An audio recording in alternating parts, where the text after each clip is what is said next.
Hello everyone. Hope you had a fabulous and stylish week and an amazing holiday season. I'm Emmanuel Kadosh, and I just wanted to know, what else would you all be here for if it weren't for the best updates on Israeli fashion, culture, and lifestyle? So we're going to get started and give you just that. For those who don't know this, Israelis love their wedding season. By wedding season, I mean a full year of a long, endless wedding time seasons, whether it's by the beach, stunning evening ones in the craziest of location.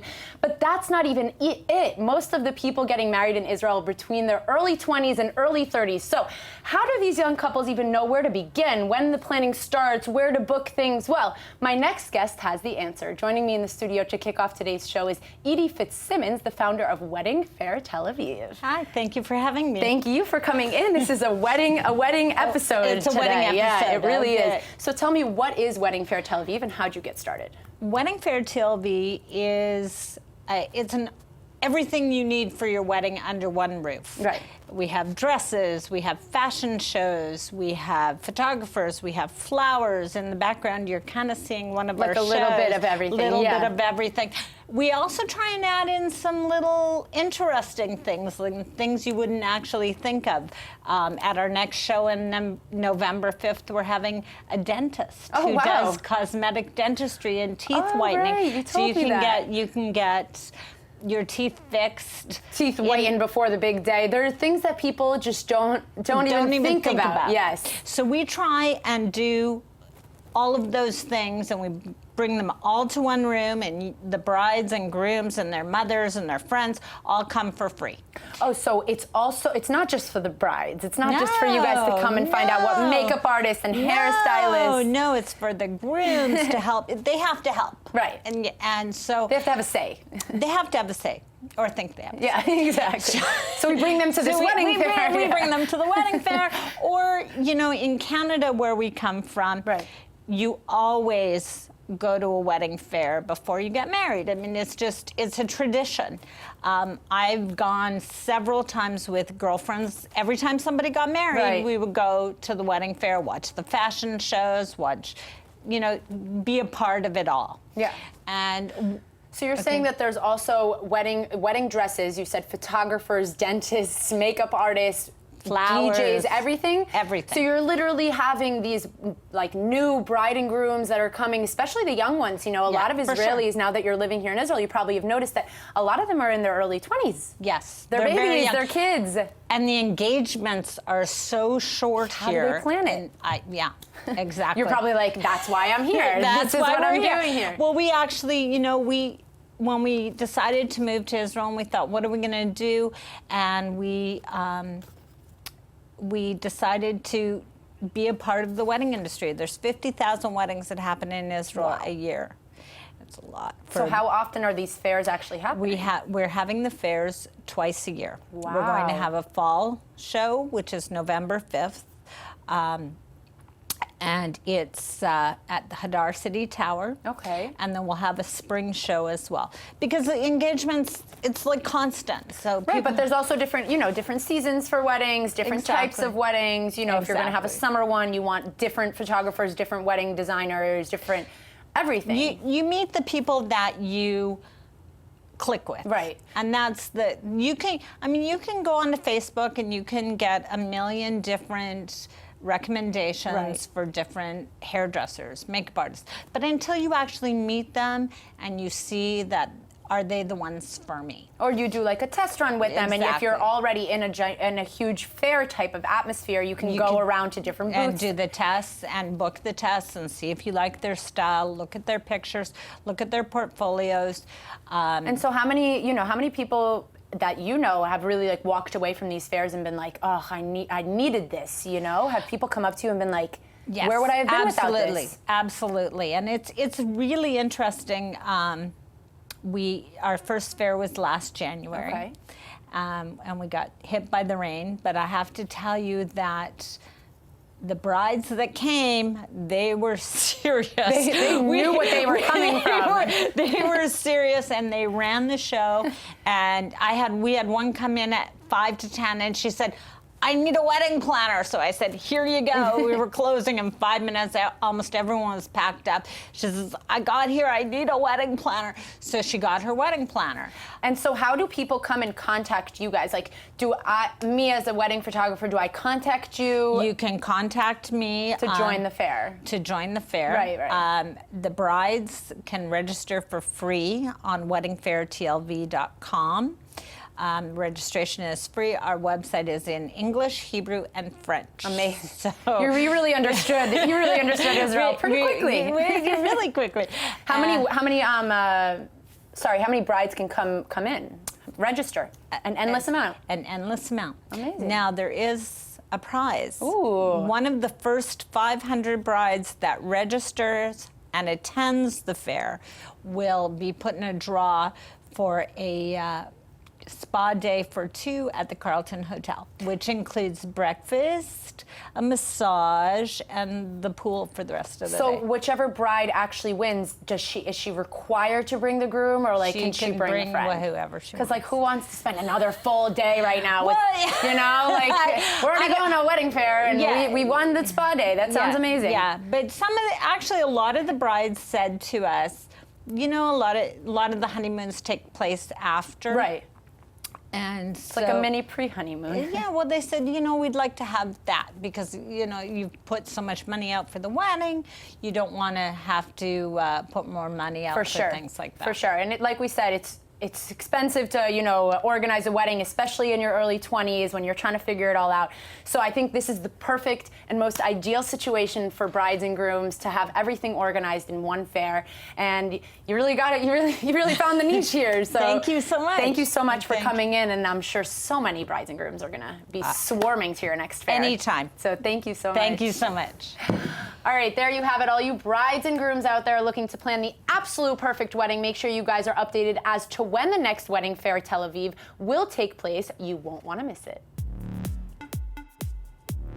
So we're really rolling with the whole Israeli wedding theme this episode, aren't we? Well, for those who don't know the ins and outs of a true Israeli/Jewish wedding, don't feel too bad because neither did I. Up until recently, I've only really been to weddings via movies. But what I do know is that there are many traditions, especially in Judaism, that I agree with and some that I less agree with. But one aspect of a true Israeli wedding is a ketubah.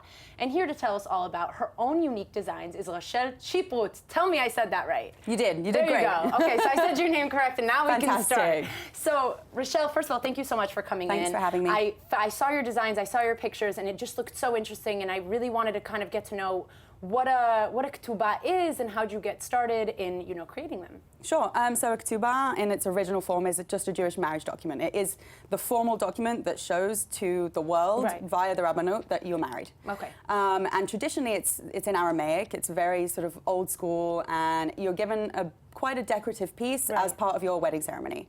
Recently, there's been a tradition for people to get artists to actually create it for them. And it's actually considered a mitzvah in Judaism for your ketubah to be decorative because it's supposed to be representative of a beautiful time and everything like that. Is it a mitzvah for you to be designing it, or it's a mitzvah for them to get one that's been designed? Do you know what I mean? Yeah, I feel like it would be. I think it's actually considered a mitzvah in Judaism for people's to be decorative. Okay, That's amazing. why the one the Rabbanut gives you isn't just a sort of piece of paper. It actually has a decorative design. I actually found my great-grandparents' ketubah from 1912, and it was small and just a piece of paper, but it was already decorative back then. Okay, so the Rabbanut gives you one, or like how does that work? So how are you designing the ones that the Rabbanut does? How does that work for you? So I'm not connected to the Rabbanut in this sense. Got it, okay. A lot of Jews today get married in not necessarily Orthodox ceremonies, or they will marry in an Orthodox way, but they will have a second ketubah because what they want to do these days is display it in their home. So instead of the sort of Orthodox one that they get that's maybe about this size, and it's perhaps a design that they wouldn't want to display, but they'll keep it as their formal recognition of marriage, they want a piece that's personal, that's sort of more of a piece of artwork that they would put up. Right, because instead of, you know, kind of like one of those, a diploma or something like that you want to hang up, it's just kind of a piece of paper that's framed and it's nice. But if it's decorated and if it's something that you did with an artist, do you sit down with your clients, with, you know, the bride and the groom, and kind of get a vibe of what they want, or do they just let you freehand? So mostly my clients are in the States. It's very common. It's a much less common thing for Israelis, actually, but generally American jewelry, they really want to connect to this kind of a Jewish tradition, and I think there's definitely a draw to it because I'm based in Israel and I'm Israeli British, and they want something that comes from the Holy Land. So either they'll pick a piece that I already have as an example, and I have a sort of a long list of examples from my collection. They might want a variation of it. They might want to change colors. Or we'll Skype, or we'll talk via email. They might send me photos they like, a Pinterest logos board. Or something. Oh, okay, amazing. Like an inspiration type board. Exactly. Amazing. And then I'll create then a few small mock-up ideas, and then we'll go from there and we create a piece that works for them. And so how did you get started in this? Like, what's the connection? It's interesting. Actually, I have always been an artist in my heart, but I did my army service after high school, and it threw me off course for artwork. And then I went from there and I did my bachelor's and master's in politics.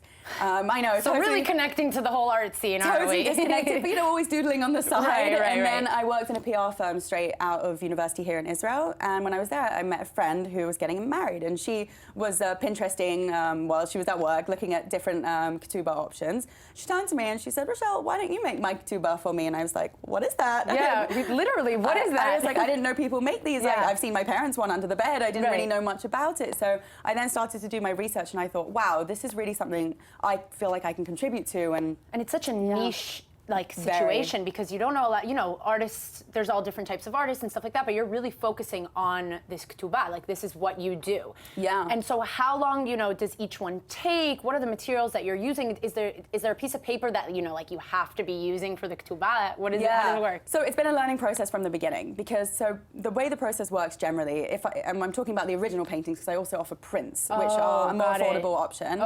They are really high quality scans of the originals that then the ketubah text is added, and it's printed in a gallery. I work with actually a gallery for it. It's here not in Israel? Yeah, here in Tel Aviv, a really lovely family gallery. It's not really something I can print at home. I'd love to, but actually it's good to have professionals working with me, and it makes sure that the quality is fabulous. I mean, the paper is sort of 100% cotton. It's archival paper, which means it lasts forever. It's designed not to fray or tarnish, or the colors are not supposed to fade. It's supposed to be a piece of artwork that you want to show your great grandchildren. That you can show your great grandchildren. Exactly. It's sturdy enough to do so. Exactly. So then the painting is done on top with watercolor. So I usually print the text first, which is done. I work with the couple to make sure that it's a text they like. There are many different ketubah texts out there these days.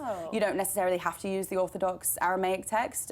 Most people work with their rabbi, because some rabbis have views on which text they would like them to use, and sometimes I've had people who are getting married interfaith weddings without a rabbi. They just want the ketubah for their own personal enjoyment. Amazing. That's so nice. And they write their own text sometimes. But these are mandatory when you're having a Jewish wedding here in Israel? For an Orthodox wedding, a Jewish wedding in Israel is always with the rabbanut, so they will give you one. Right. So it is mandatory. It's the wedding certificate, right? That's what it is. When you get one that's less Orthodox, perhaps, in the States, it might not be an official wedding document anymore. It's more of a personal thing for you to display, and it's a connection to Israel from international Jews. So like I said before, there's some things that I like and some things that I don't like, and this happens to fall under some of the things that I don't like, but that's just the way that it is. So how can people contact you? How can, brides and grooms that are interested get in touch with you? Sure. Well, I sell mainly through Etsy, because Etsy really helps me firstly gather data on what people like, which designs people are enjoying, and also just the process is easy and people can track their shipping through that as well.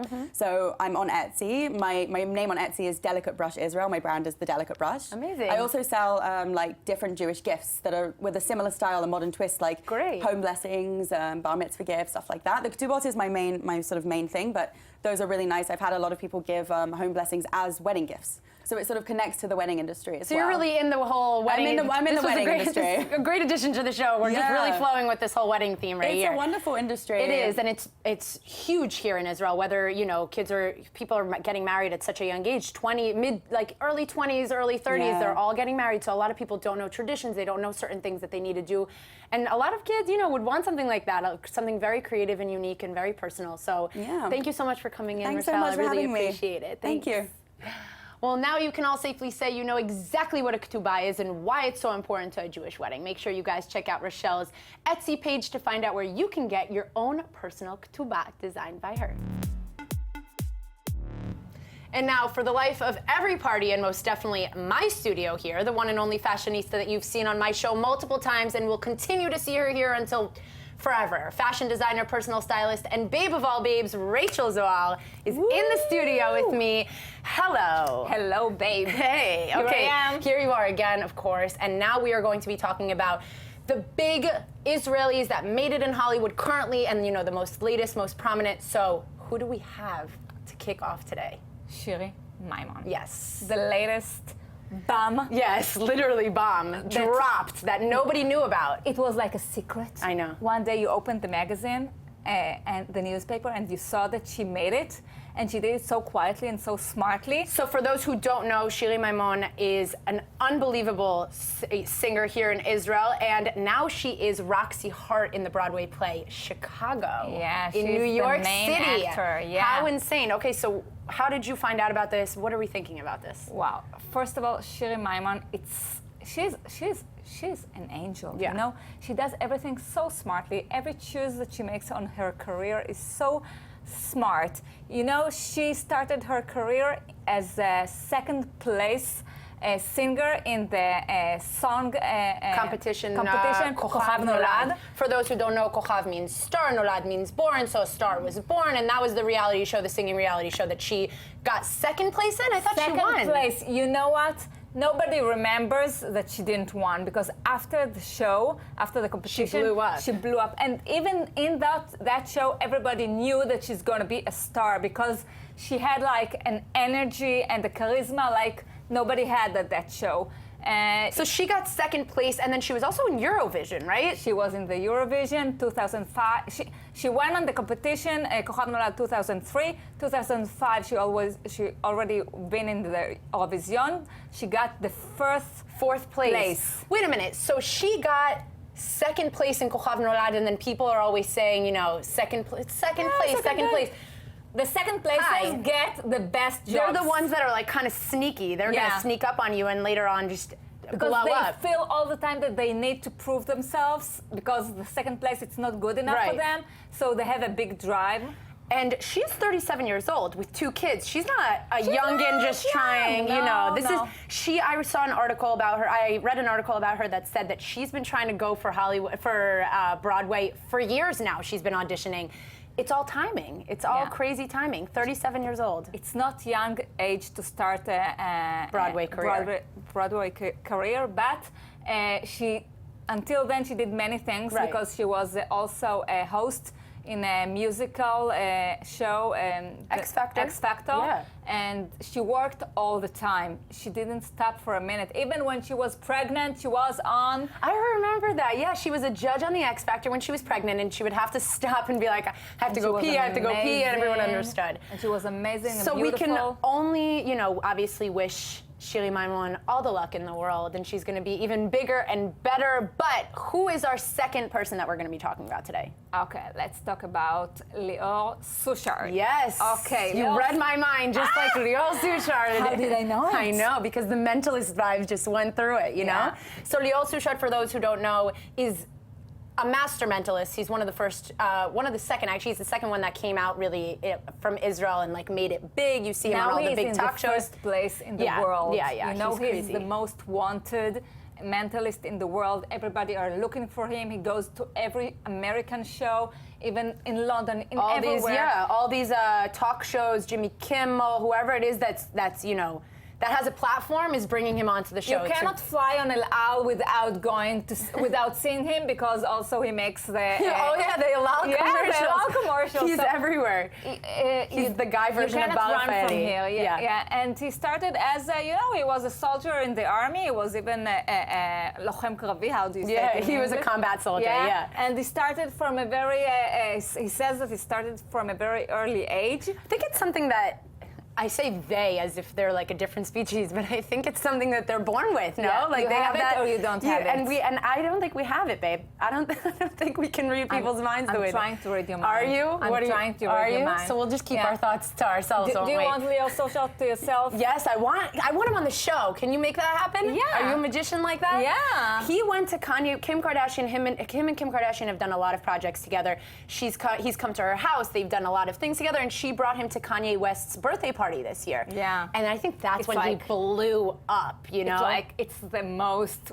That's a level for them. It's the hit of his career. Yeah, and people were joking around that Kanye West does not smile for the life of him, but Lior Suchard put a smile on his face, and more importantly, he shocked him on another level. So hopefully next time Lior is here, we can have him come onto the show and maybe do in a small break that he will have between one show to his- another yeah. when he'll come to Israel. Between the because Kardashians, right now, right now he's very busy, but we'll. So who is our last Israeli that made it? Listen, there is someone Yes, that is very special. very. I don't know. You have Netflix, Yeah, I have a Netflix account. Yeah, darling. I think I've seen him once or twice now. Leo Az, it's the hottest name. Literally. Literally. Literally the hottest name in the world right the now world when it right comes now, to TV yeah. shows, when it comes to, very intense, creative, but not. He doesn't really just choose one side, especially with his show Fauda. For those who don't know, he was one of the writers Who of the doesn't know whoever. Fauda? Who doesn't know? Who What are you doesn't doing know on this show Fauda? if you don't know who Everybody Fauda knows is? Fauda. Who Fauda is, yes. It was one of the most successful shows to come out of Israel. He co-wrote it, and obviously is one of the main actors in it. And Netflix is just dying over him now. Yeah, like yeah. they're just commissioning Everybody him to are write looking so for many. him. Yeah. It's like he's got now 2 projects that he's on. One, it's The Final Solution, that is a movie on the Holocaust. Yeah. On the catching Holocaust. Operation Finale. Operation yeah, Finale. Yeah. Yeah. And the one with Ryan Reynolds. What was it called? What was the Six Undergrounds. Yes. Underground. Hi, Ryan Reynolds and who? Oh my God. And our Leo Our Az. Leo Az, yeah, together. Yeah. It's pretty intense. It's not. There's a saying, and it just like boggles my mind that I can't think of it in English. Muvan me'elav. How do you say that? Okay, well, it's not expected. It's not, something expected that Israelis succeed so crazy. First of all, the show itself is in Hebrew and Arabic. And so people that don't speak either language are literally watching this show with subtitles. That's how good this show is. Yeah, it's a very good show. It got a very good success in the world. Yes. And people are looking for him now. He's a creator, he's Right. a writer. And so we can just, wish them all the best of luck. He will have the best. Yeah, they yes. already have the best luck, and we will see more Israelis In the upcoming future, though, Yeah. there's a lot that are going to be coming out. So we'll have to bring you back on the show to talk about We that. have to. And the shoes. And the shoes that nobody's seeing right now, you can Okay. see her fabulous shoes. Racheli, thank you so much. Thanks Thanks for joining us. See you. Well, that was just a quick Israel to Hollywood update for you guys, just in case you happen to be at the next Chicago Broadway play and casually see our very own Shiri Maimon on stage. You'll know before you go. Make sure to check out Rachel's Instagram page for all the fashion inspo. And that is all the time we have left for this show. I wanted to thank all my guests who came into the studio today. And for all you viewers out there that want to catch up, make sure to check us out on iltv.tv/Israel in Style. Have a fabulous day, everyone.